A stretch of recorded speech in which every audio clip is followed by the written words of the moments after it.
Before you go, quick shout out to Becca's List. If you've ever hired a vendor for your law firm and immediately thought, yeah, that wasn't it, this exists for you. Becca's List is a curated list of companies that work with law firm owners. No paid placements, no random recommendations, just real reviews from law firm owners who have already learned the hard way. If you want to see what's working for other firms and help us grow Becca's List to the largest place for law firms to find trusted answers, head to beccaslist.co and leave your first review today.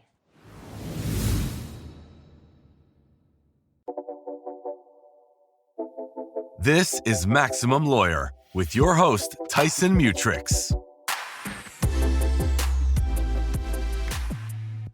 Good morning and welcome back to Maximum Lawyer Live. I have got interesting set of thoughts to run by everybody today.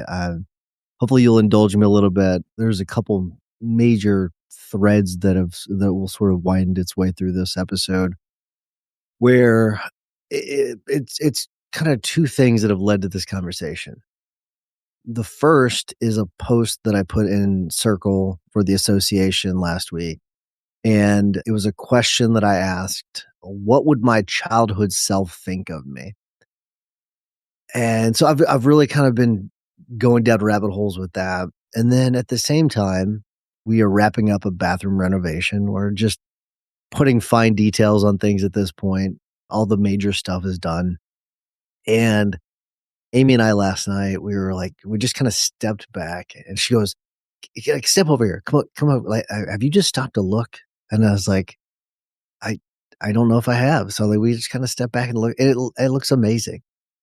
It looks really good.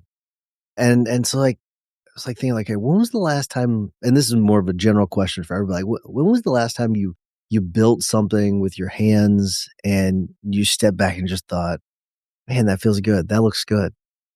And the reason why I asked that question is obviously we're not carpenters, right? With what we do, we don't have a lot of those opportunities because of the nature of what we do. And I also think a lot of the work that we do is not super fulfilling. Okay. And I think if you're a carpenter, it's probably the same thing, but like all the crap that a carpenter has to go through to get to that finished product sucks. Many times we don't see the payoff is the difference, right? So we go through, we had to fire somebody this week. It sucks. I'm fortunate enough to have a team of people that can do that stuff now. I don't have to do that. But it doesn't mean it doesn't still suck, you know? And so, and I'm sure that people that work with their hands, they do the same thing, right? They've got, whether you build furniture or you're, electrician, whatever it may be, they have the same issues. What a key benefit they have, though, is at the end of the day, they can step back and look at that finished product and see it.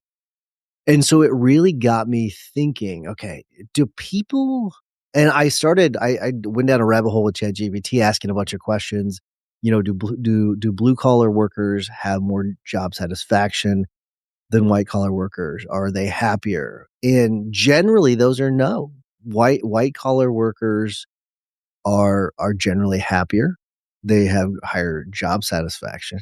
And I couldn't let it go. I just couldn't let it go. So I went down a little bit further and I wanted to know specifically people that are building things. Do they have greater job satisfaction? Are they happier in general? And that's where it gets a lot more nuanced. And there is some evidence, quite a bit of evidence. There is, and I'll go through these. I've made some notes on this because I think we can take some of this and apply it to our world to make our employees and our jobs a lot. And I use that term job for us. I meant more the job of our people, jobs of our people, and our role in our firms happier. I think we could have greater job satisfaction. I really do, because I found it really interesting. So, and again, all this is going on at the same time where what would my childhood self think of me? Right. Cause I'm thinking, okay, cause there have been times throughout my career, cause I really liked working with my hands. I'm thinking would I have been better off doing something different? Even though I love what I do. Okay. So don't get me wrong. I love what I do, But it was an interesting question, like, what would my childhood self think of me? Because if I were to look back and, like, okay, project forward and see myself, I can tell you I would be ecstatic if I knew I'd gotten to where I am now. Like, would be absolutely over the moon about it. Over the moon about it. And I have to remind myself of that because of I mean, sometimes we all just go through these times where we're just like, "That week sucked." You know, "What a week." That just happens sometimes. But it's really kinda cool when you change the perspective and you go, "Alright, let's go back to the Tyson that didn't really think he was gonna ever be able to go to college. So let's think about that Tyson." And now, like, you're looking forward and you have, okay, a really highly successful personal injury career, very successful law firm, very successful other company maximum lawyer. I I mean, I think I would be shocked. I really do. And I think that makes me happy. It makes me happy that I have achieved what I have. But then let's go over now. We're see this was I'm telling you, we're gonna be kind of going back and forth, right? So then I was I love working with my hands, all that kind of stuff. We're wrapping up this bathroom renovation. And so it's interesting some of the studies that I found and some of the research that I found, and so let's kind of play around with this. There is the self-determination theory by Edward Deci and Richard Ryan. And so this is one, and we're gonna have to kind of play with this and kind of put together and modify it to see how does this work for law firms. So this theory identifies three universal psychological drivers of motivation and well-being. Competence, so I'm good at something. Autonomy, I control how I do it. And relatedness, my work matters to other people. Okay. So if you're building a piece of furniture, so I love working with wood, so I'm gonna use this as an example. Okay. And by the way, a lot of it has to do with the actual tools.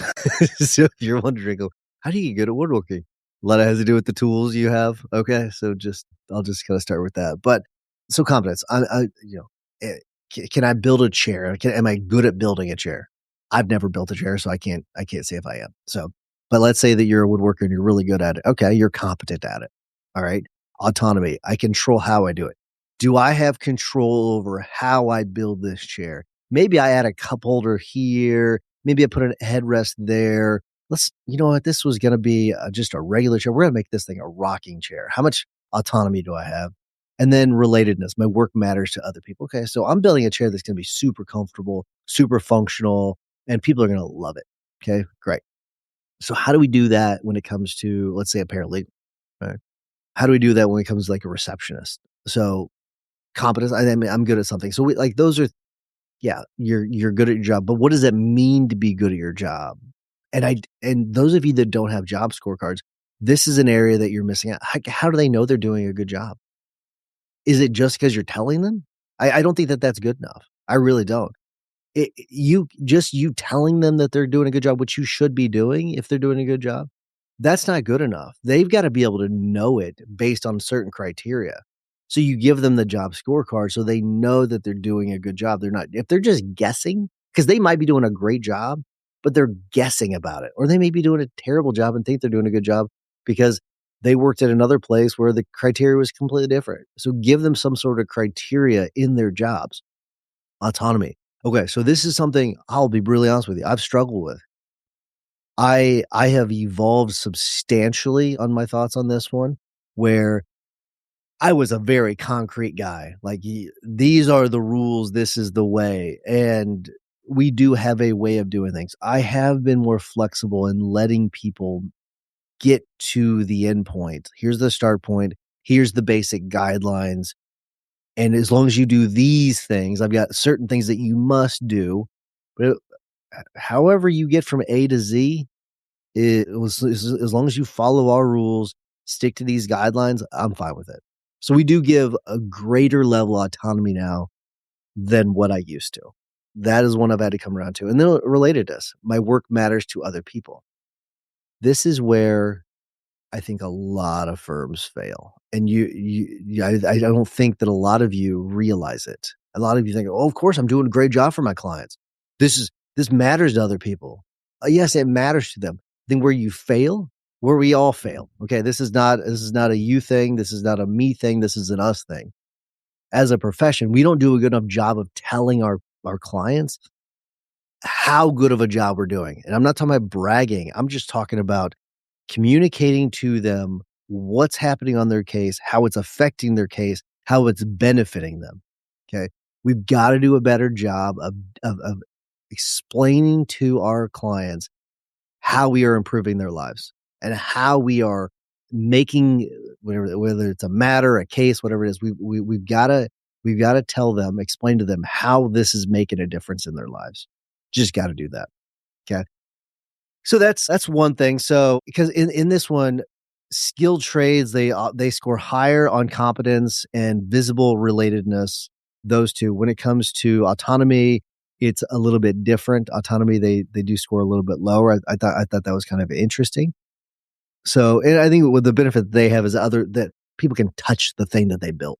Right. That's where the relatedness is really kind of not our favorite, unless you're giving them a massive settlement check. Like that's a little bit different, but for the most part, it's not super tangible. A lot of things we do. So the key point from this one, the happiness is less about the job category and more about whether those three needs are met. Okay. So focus on those three needs. Those three needs. Okay. So this is a recent study. This next one is from 2012. It's called the IKEA Effect. Really? It's an interesting one. All right. So here's what this one showed, that people value things more when they build them themselves. All right. So when you hear the people calling, hey, I'm thinking about handling this case on my own. I mean, people, they do value more things. I can tell you just from the bathroom renovation, which we did everything. I mean, we did heated towel racks, we did heated floors. We did recessed cabinets. We did all the fancy stuff, right? And it would have cost us a freaking fortune to have paid someone to do it. And so I'm like so happy we did it. It's extremely, I like working with my hands. Like I told you, I was able to work with Amy on this. We were working together as a team, and it was a lot of fun. And so I will tell you, I probably do value that more than what if someone else had done it. Just the reality of it.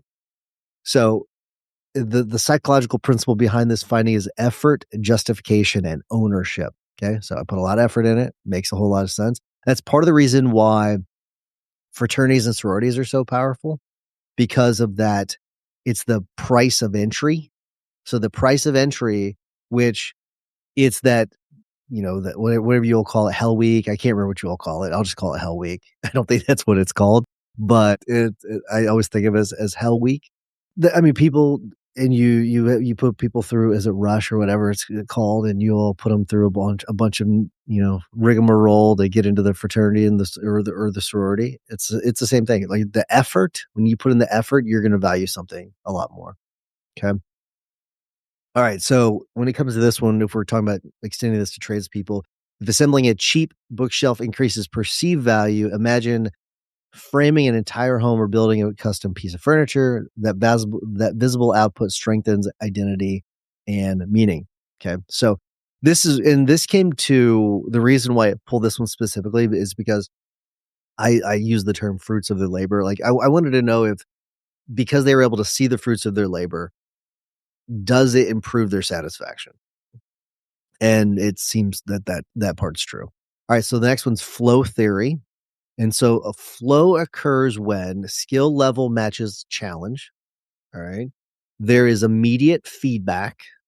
The task requires full attention, and there is clear progress. This is an interesting one. So flow occurs when skill level matches challenge. There is immediate feedback. The task requires full attention. There is clear progress. So skilled manual labor or work often meets these criteria. There is physical feedback, measurements matter, cuts must be precise, progress is visible. Office environments, by contrast, are fragmented. Emails, Slack, meetings, notifications, constant context switching. So, and it says that flow state consistently correlates strongly with reported happiness. So All right. So how can we help increase flow state? All right. So skill matches challenge. Okay. So we have to make sure our people are trained up. So let's say you're drafting a demand. I'll try to make this, or let's say an estate plan. Estate plan. All right. So you got to make sure that your people are trained up to meet that challenge. All right. I think we can probably all hit that one. Immediate feedback. So how do we do this? All right. So they're not building something and seeing it in real time happening. There can draft things. I think many of you will use that are doing estate planning softwares, they'll build it. All right. So how can we help it where they get some sort of immediate feedback as they're building this thing? And I don't know if that's some sort of a scoring system where I think it'd be kind of interesting as you build this thing, you put it into a scoring system, or it's automatically, the software automatically grades it where, you're at 98 on this one. You missed this thing and this thing. But I think maybe checklists could help with this too, where you're getting immediate feedback. Boom, knock this off, knock this off, knock this off. That was with our office administrator, Kristen, when we used Talogy to hire her. We were, because they tested her skills. It was kind of like, taking a Colby, but different. But one of the things they told me is she likes tasks where she can check them off. She likes being able to have a task, check it off, have a task, check it off. So that's something where having that immediate feedback might be helpful. The task requires full attention. So this is one where I know that I'd say 95% or higher of firms are terrible at this. You got to have office hours. You have to give them the opportunity. One, stress. I was having this conversation just yesterday with one of our mastermind members, and how you've got to convey to your team how important the work is, and having that time set aside for them to do that work and for you to do the work so they understand how important it is. So if you have things like office hours where you have this time dedicated to doing the work, they are going to feel like, at least at a minimum, feel like it needs their full attention because you have this dedicated time to do it. So whether that's time blocking, whatever it may be, office hours, all these different things you can use, but they need to know that the work that they're doing is important and it does require their full attention. And then there is clear progress. So it would be great if whatever they're doing, they had some sort of like when you're filling out a survey, and I'm sticking with the estate planning theme, where as you're going through it, the little meter at the top shows you how much progress you've made on it. I think something like that would probably be fairly easy to add to whatever system you're using. And I think it would be pretty darn helpful when it comes to showing that clear progress and giving them some sort of aid in helping their satisfaction. So that's all when it comes to that one. And then here's a survey from Gallup about happiness, what the data actually shows when it comes to shows that blue collar workers on average report lower overall job satisfaction than white collar professionals. So, and here are the nuances. So when they control for autonomy, income stability, respect, and job security, that happiness gap narrows. And so this is blue collar versus white collar in general. So if you can focus on autonomy, giving people that space to kind of do their thing, make sure that their income is stable. I think that's important, obviously. Respect, and then job security. So knowing that they're safe in their job, and then giving them respect. We interviewed someone yesterday, so she made it to the final interview, and we asked the question of like, what's something that attorneys do that annoy you? And she said, it just, whenever they just don't show you like just a basic level of respect. I'm thinking like, man, just the fact that she had to say that is kind of terrifies me as to what's going on at some other firms where, like, if that's a concern and that's the thing that annoys you at attorneys is like, you've been treated so poorly so many times, you have to say that that pisses me off, actually, is what it does. So at my firm, we're all treated equally. It's just how we are. It's just, I don't care what your job is, who you are. We're all treated the same. So no one's treated differently. We're all treated the same. We're all on the same level. Yeah. And I think by doing that, you earn a lot more respect from people than if you had that authoritarian approach.